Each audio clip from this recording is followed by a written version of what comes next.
Camel bells tinkling, a caravan arrives down a steep mountain path in the foothills of the Kunlun Mountains.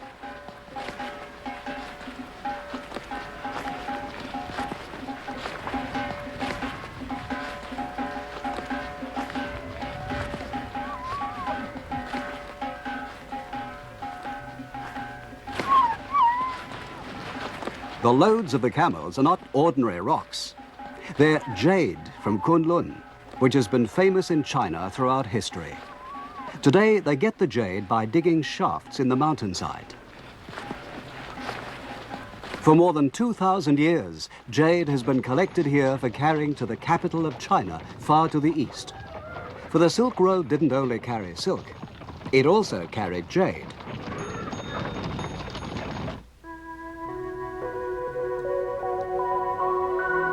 The Kunlun Mountains are in the southern part of the Taklamakan Desert, and they rise to about 6,000 meters or 20,000 feet.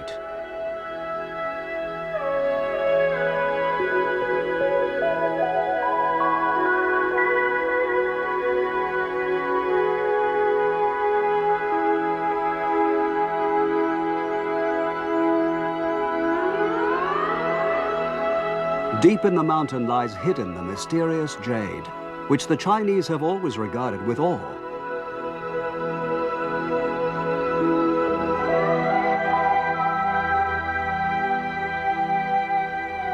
The Kunlun jade was believed to have strange powers, perhaps because its brilliance seems to increase with age.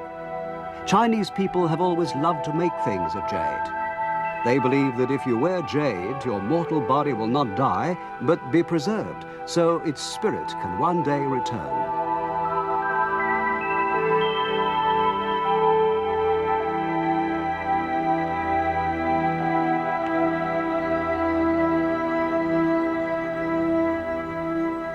Some great kings were even buried in complete jade suits. This one was made of almost 2,500 separate pieces of jade fastened together with gold thread. This marvelous suit of clothes was made 2,000 years ago, but only recently excavated.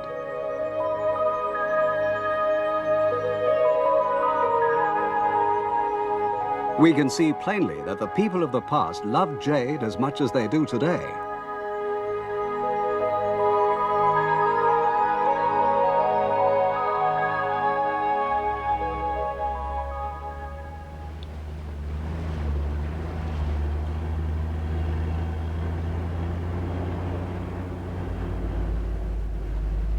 The southern route to the western lands runs between the Kunlun Mountains and the Taklamakan Desert. Now, the Chinese-Japanese expedition was headed for the biggest of the oases on this part of the road. It's called Khotan. Approaching from the east, you cross the Urungkash River. Two rivers from the Kunlun Mountains flow through Khotan, the Urungkash in the east and the Karakash in the west. Even today, you can often see people searching the riverbeds for jade. They say that if you spot a stone that seems to glow more brightly than the rest, you've found a piece of jade. But jade is rare, and you're lucky if you can find one piece a day.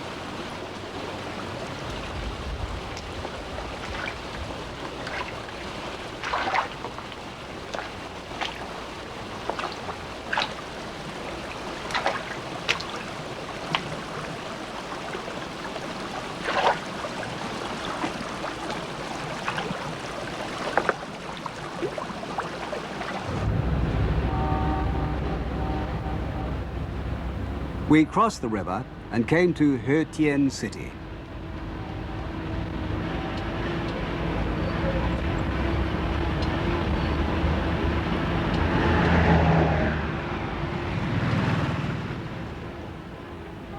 This town once had a great castle from which the whole country was ruled. It was famous as a source of the precious jade and as a trading center for the east-west commerce. We were the first foreign expedition that had ever come here. The population of Khotan province is 180,000, and of these, 95% are of the Uyghur tribe. Their ancestors were people of Turkic blood that lived on the Mongolian plateau. The men wear many different kinds of headgear.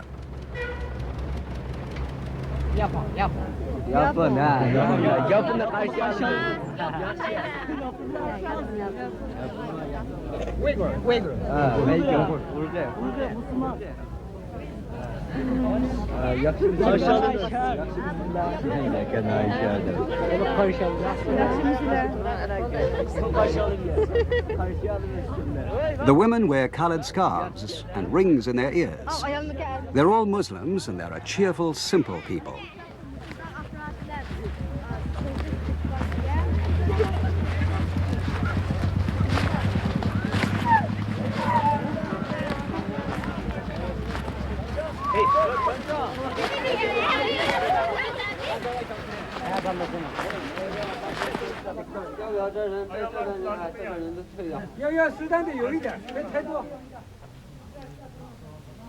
In the middle of the town, there's a market for the jade. It's the only place where people can sell the jade they found.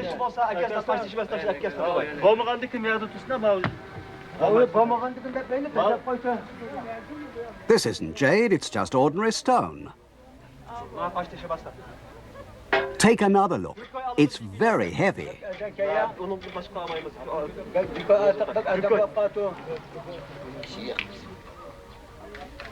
The jade is valued and bought here.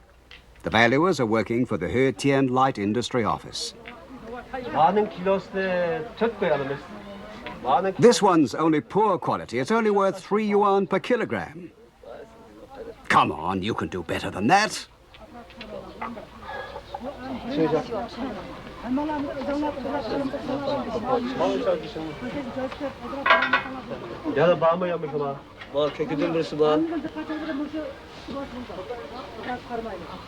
We saw a Uyghur father and son, the same ones we'd seen looking for jade in the river. They'd come to sell their finds. That's a good one, isn't it? Second-class white. I'll give you 50 yuan per kilo. You must be joking. Look at the sheen.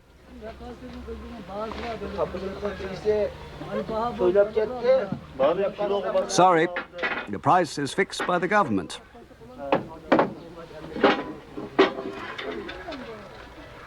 Today, they were selling the pieces they'd found over a 6-month period. He got 70 yuan, more than a laborer can earn in a month.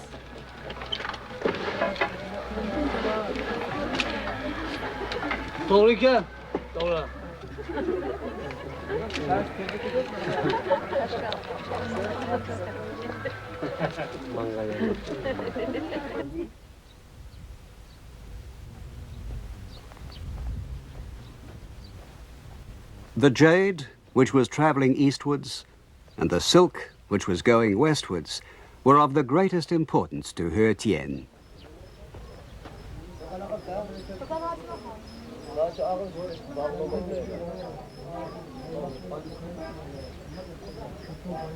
The Chinese priest Xi'an, who traveled to India during the 7th century to bring back holy Buddhist books, stopped here on his way home.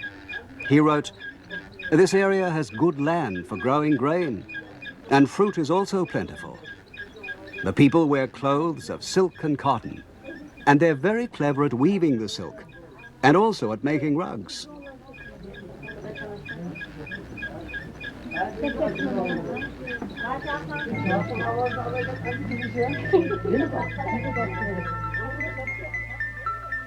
Xi'an recorded an old legend about how silk first came here.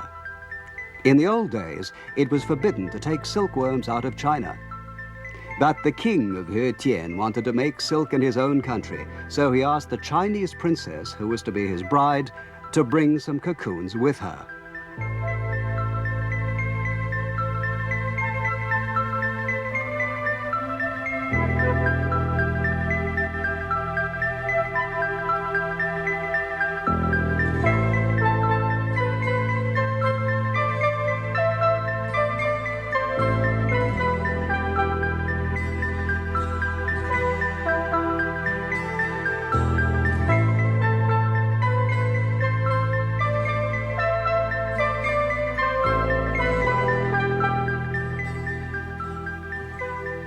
She did what he had asked her, and hid the cocoons in her crown when she came to marry the king.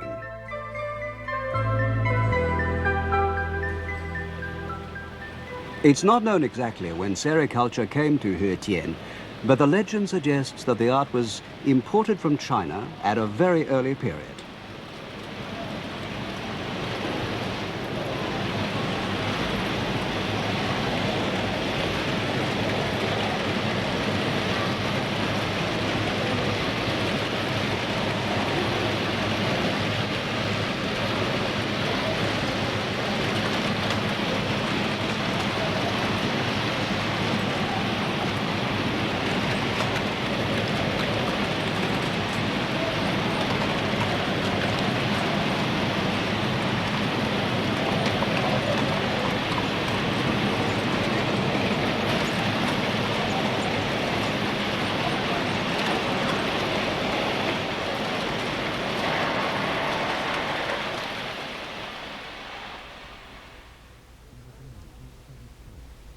There's a very old painting of the ancient legend that was discovered by the British explorer Xi'an at the beginning of the 20th century.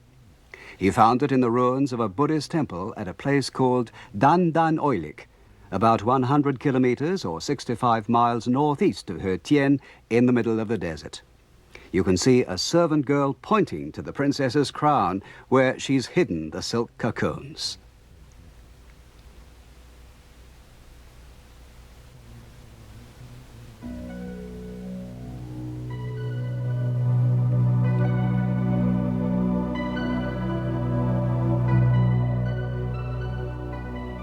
Since Stein discovered this marvelous painting, no one has ever been back to Dan Dan Oilik to confirm its position.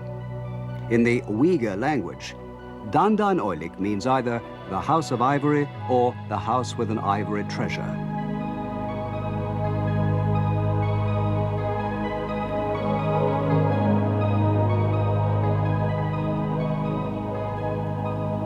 After traveling for 2 days, we found the ruins of an old resting place in the desert.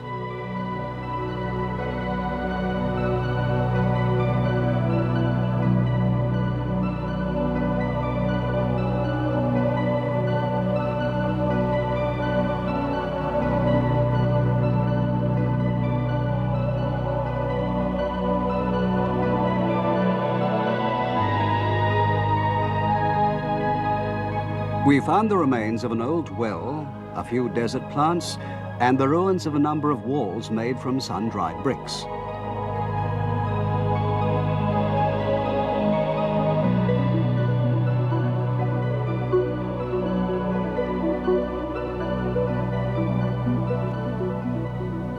The ruins are from the Han or the Tang dynasty, and they were once a Buddhist temple.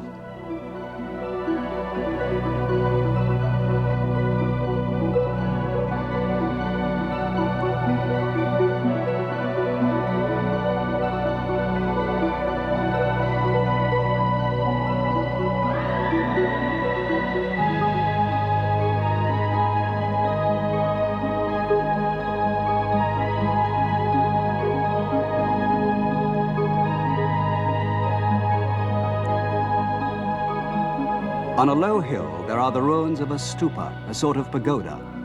The people here call it the Dan Dan Oilik Tower.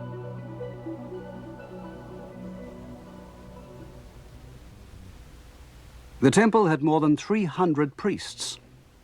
The marks in the walls were probably made by robbers looking for treasure.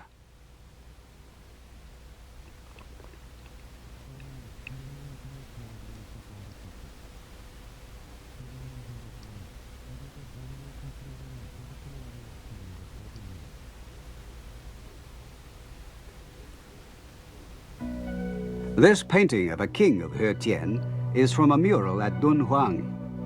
The Khotanese Empire ruled the Taklamakan Desert from the time of the Han dynasty to the Tang.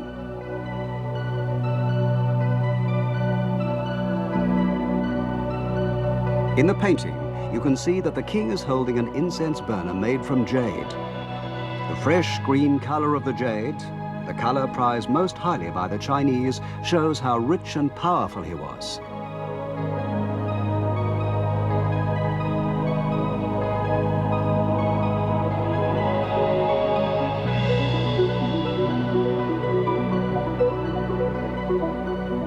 On the ground near the stupa, many prayer beads and decorative objects made of jade can be found.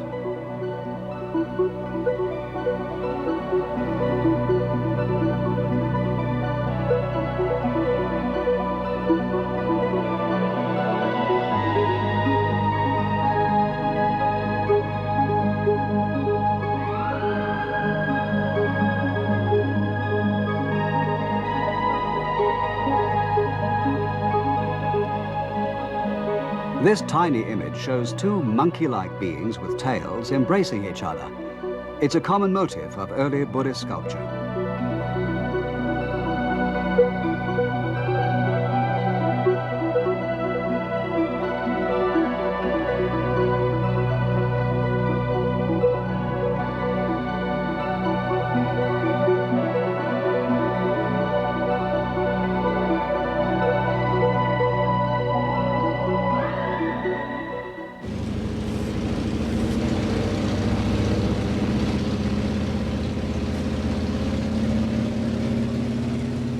Xi'an was the first place in the Western lands to become Buddhist.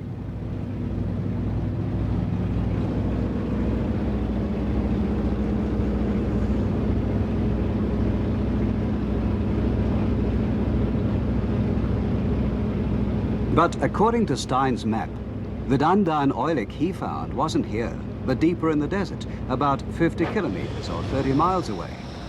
We decided to search for it from the air. Our plane was a biplane transport of the PLA.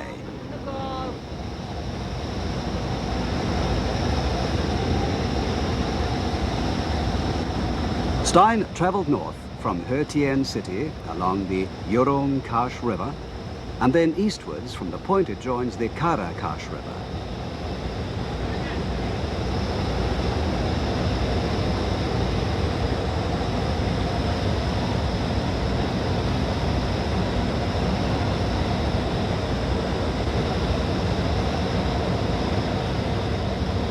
According to Stein, Dandan oilik is at 37 degrees 46 minutes north and 81 degrees 7 minutes east.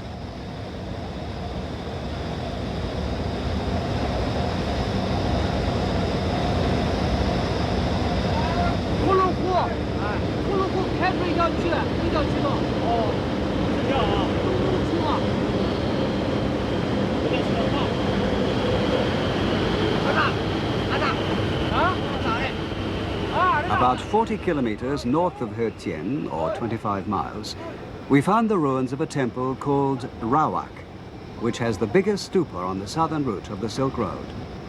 The top of the stupa has been broken off, and now all you can see is the ruin of the foundation, a little higher than the level of the sand.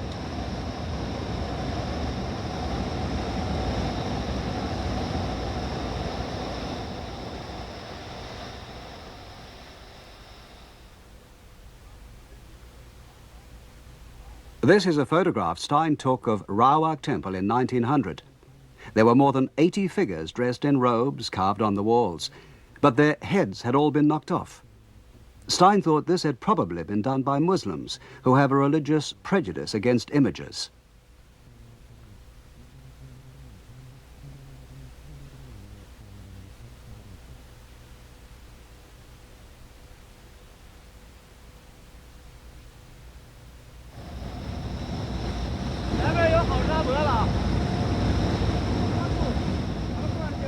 Now we reach the place where Dandan oilik is supposed to be. But after 2 hours of search, we still hadn't found anything that looked like the ruins of a temple.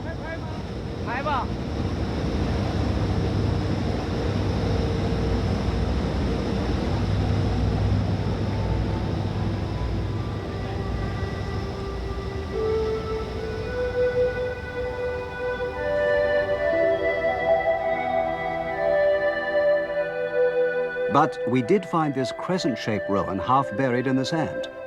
The wall seems to have originally been a circle about 50 meters in diameter, or 150 feet, with a square building, perhaps a house, in the middle.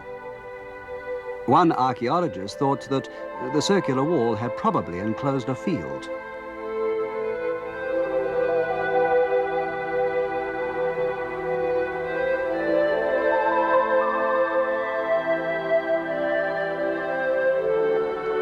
But from the air, the Taklamakan Desert looks like a sea of sand. It seems to have almost completely engulfed the remains of the people who once lived here.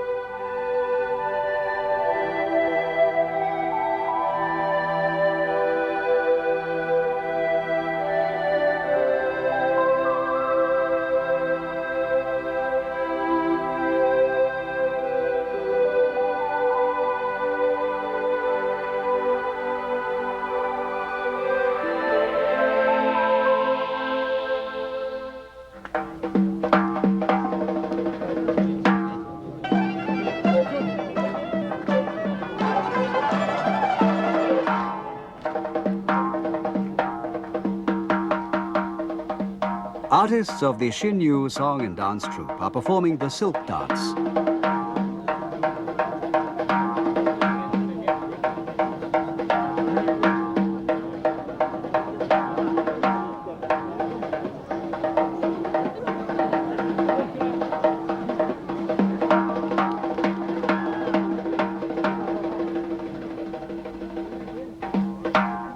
The small white objects are silk cocoons.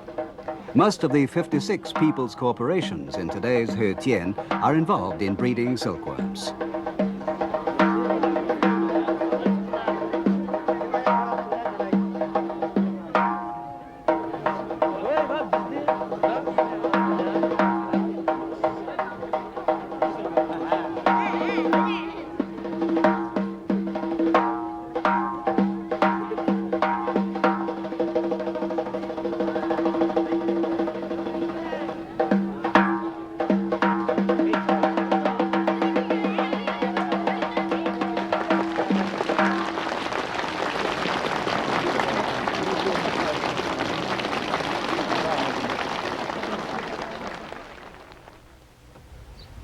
Every year, they produce 5 million yuan's worth of woven silk material, and it's the principal industry of the Oasis.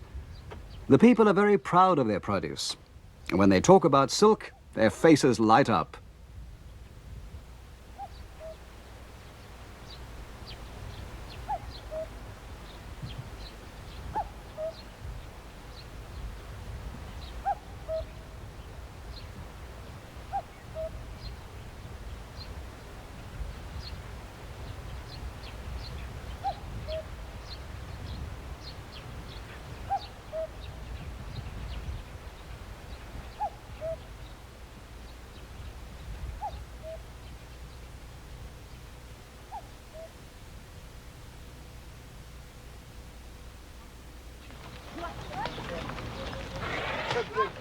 On Sunday mornings, the roads are busy with traffic from the villages, because Sunday is Bazaar Day in Xi'an.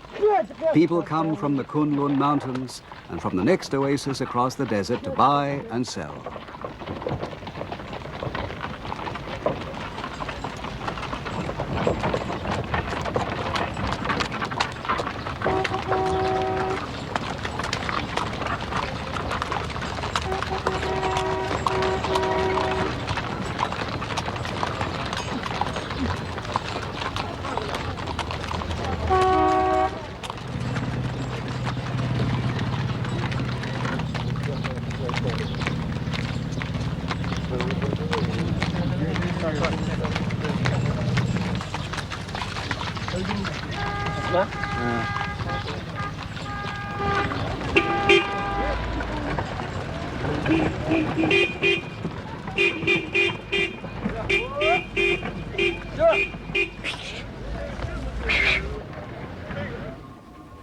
The bazaar is held at a crossroads at the center of Xi'an.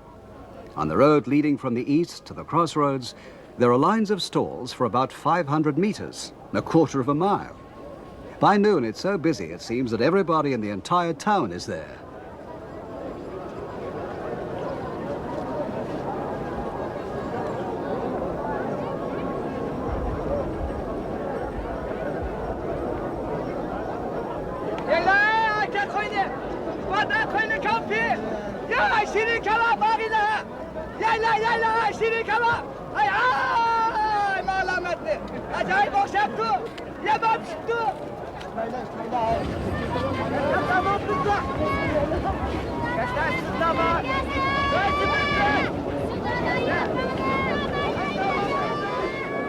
This old man came to sell a carpet which took him 2 whole months to make.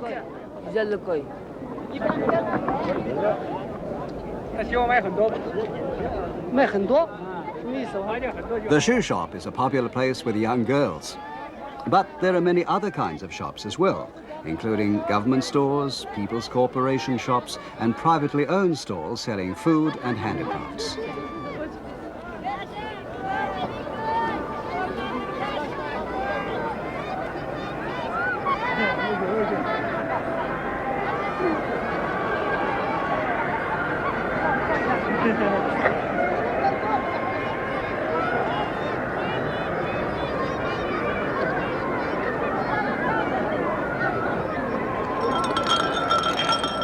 The shops are quite simple, but they can provide everything the people need.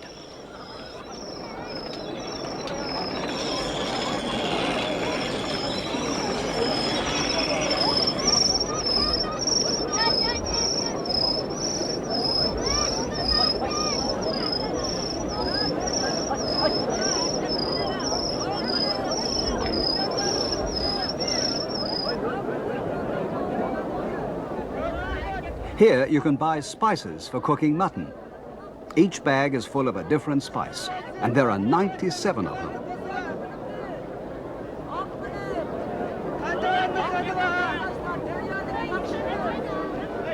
There's meat and there's fish.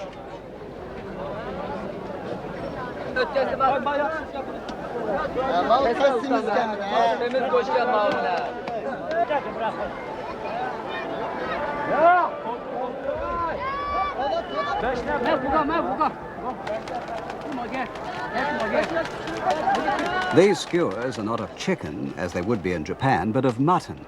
They call it shish kebab.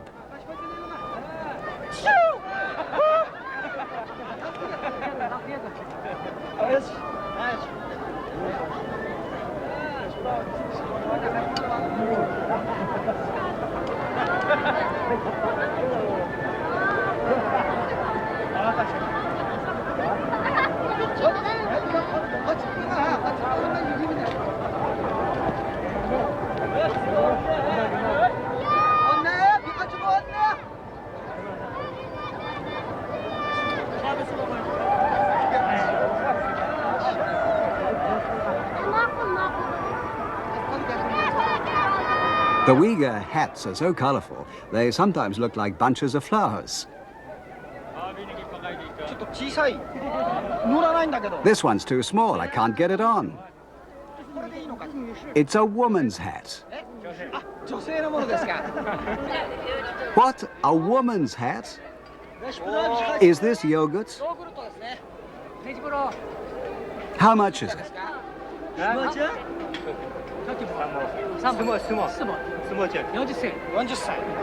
How many have you sold today?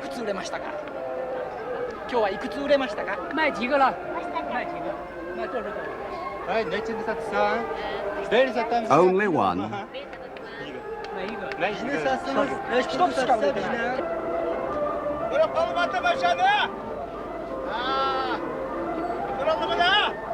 Here in a restaurant, they're selling freshly baked bread.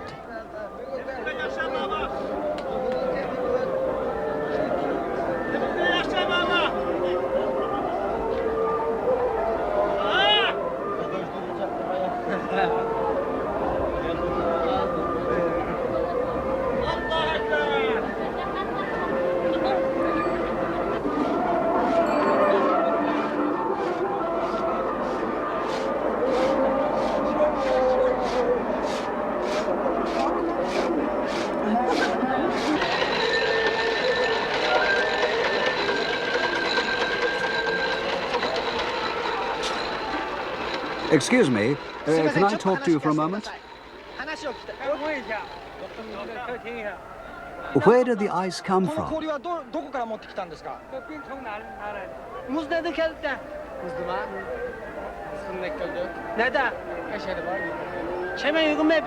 There's a place in the town that sells it. Why is it yellow?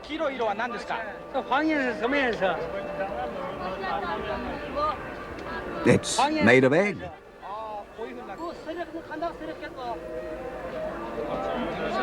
Egg? Yes, it tastes like egg. What's it like? Good. Very good.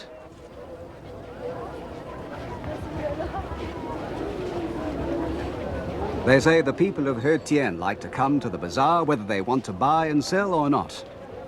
The Uyghurs love a crowd, and the bazaar is a weekly treat for them.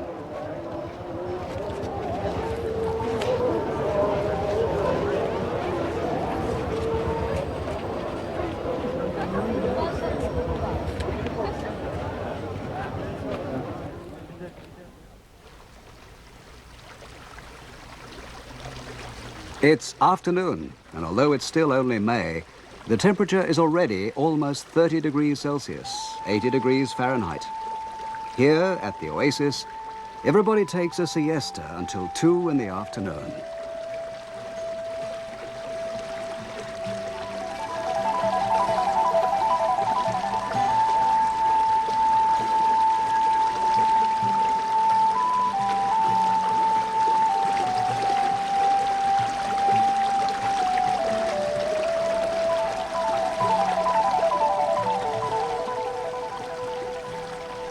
We found the village coffee shop in the shade of a poplar-lined avenue.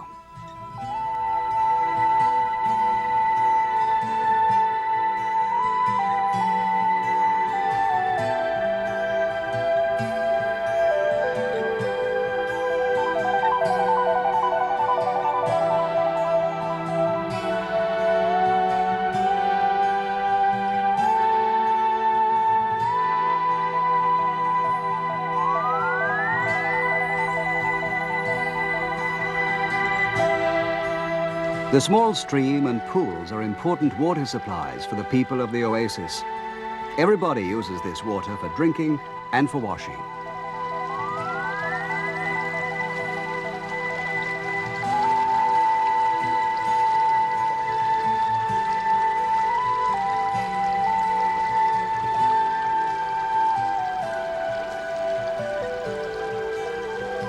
This is a typical Uyghur farmhouse.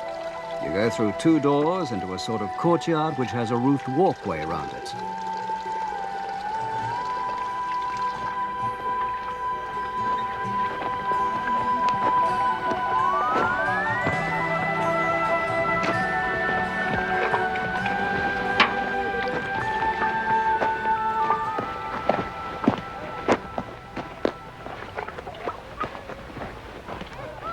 The platform in the middle is the family's living space, and in the summer, they sleep here.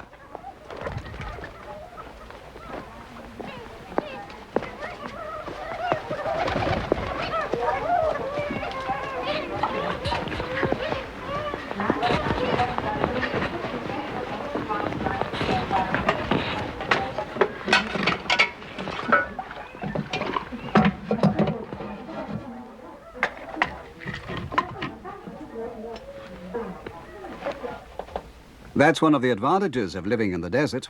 You don't have to worry about rain. This is the master of the house, Mr. Mata Kashim. This is the room for me and my wife. When we Uyghurs visit anyone, the men all sleep in one room and the women in another.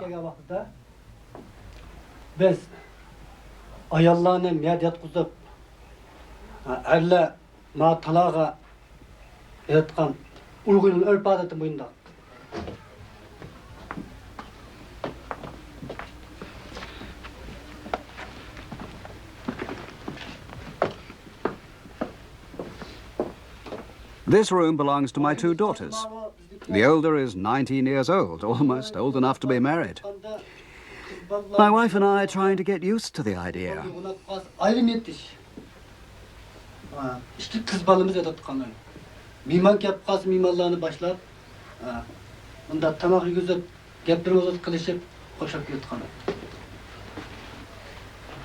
Except for beds, there's very little furniture. This is probably because these people were once nomads, wandering from one oasis to the next.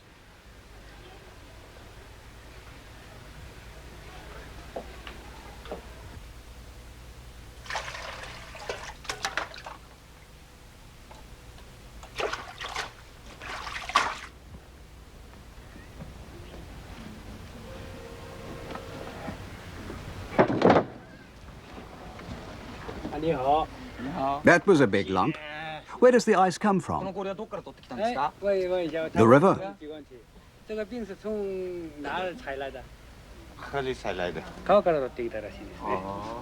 When do you fill your ice house?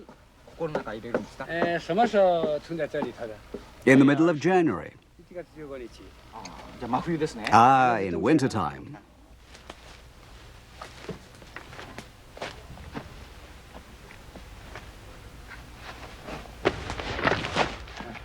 They fill their ice houses with layers of ice and straw, a method that's been passed down from olden days.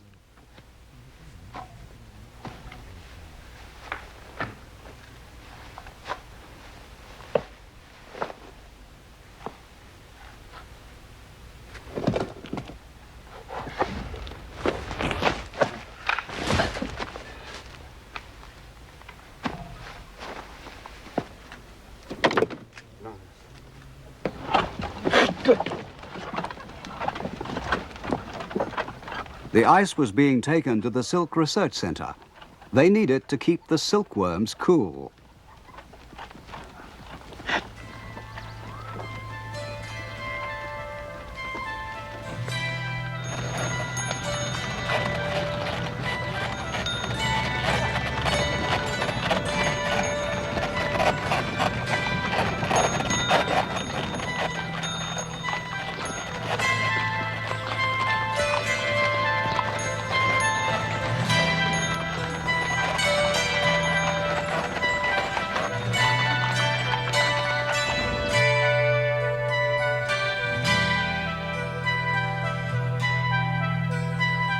In Khotan, making rugs is almost as old as weaving silk. They make very good rugs here using the Persian way of knotting. It takes 5 or 6 people to make a rug.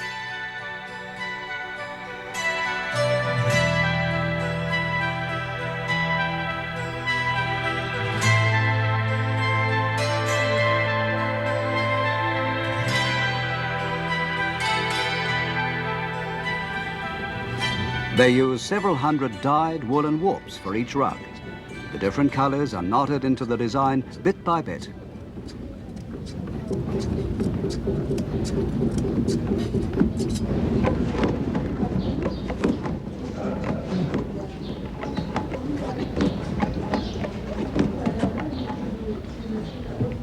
Even the most skillful weaver, one who's been doing it since he was a child, can only make about 2 centimeters of rug in a whole day.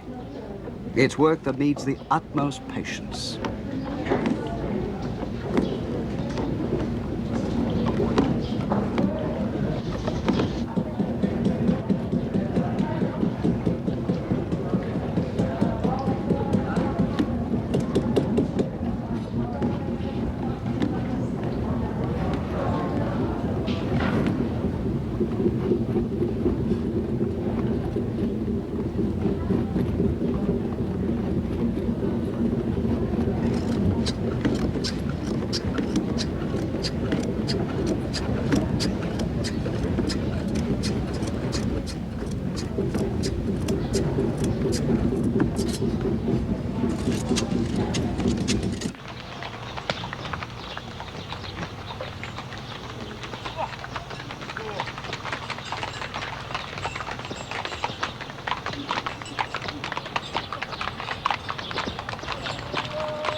At 2 o'clock on Friday afternoon, a voice can be heard calling the faithful to the mosque, which is called Xinjianxi. Marco Polo, who stayed in Khotan during the 14th century, said that all the people were already Muslims by that time.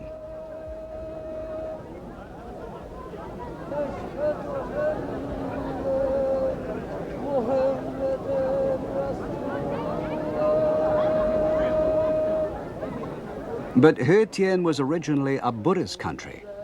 It wasn't converted to Islam until the 10th century. Until 1948, the imam of the mosque was the ruler of Khotan.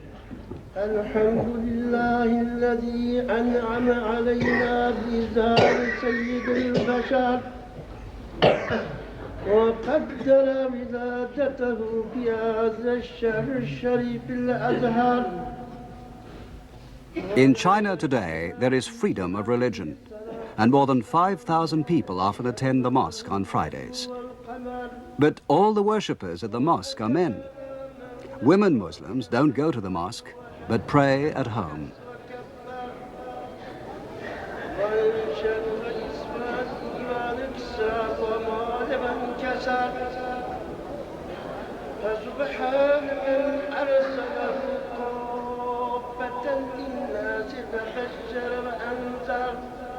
When they pray, the people here face west, the direction of Mecca in far-off Arabia. The sound of prayer has echoed here for many centuries. And still the Silk Road continues west, in the direction the Muslims are facing.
Towards the end of our journey on this southern route of the Silk Road, we saw an oil field and natural gas gushing out into the desert. It was the Kokya oil field, which was only discovered in 1977 in the middle of the desert, about 200 kilometers from Khotan city, 120 miles.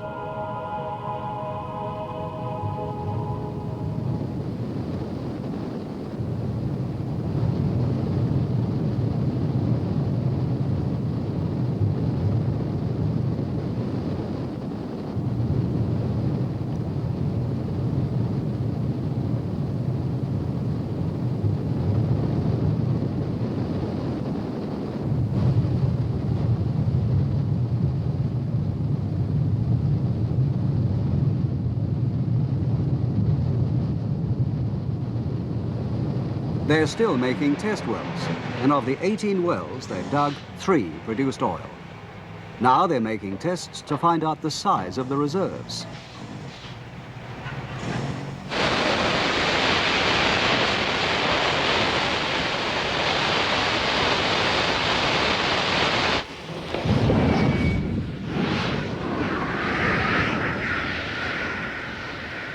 Oil and natural gas started to flow from test well number 10 some time ago, and they still haven't controlled the flow.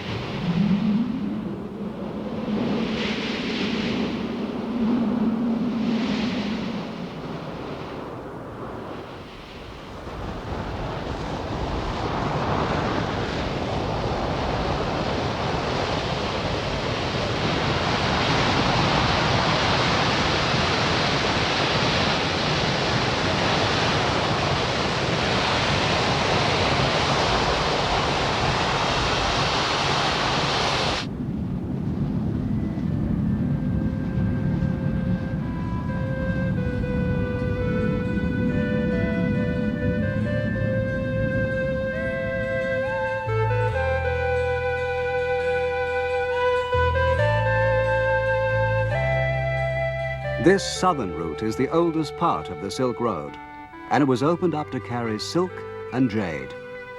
Today, it's a place for the technology of a new age. As the Silk Road continues westwards, it divides into two. One leads to the town of Kashgar to the west of the Taklamakan Desert, and the other crosses the Pamirs and goes on to Pakistan.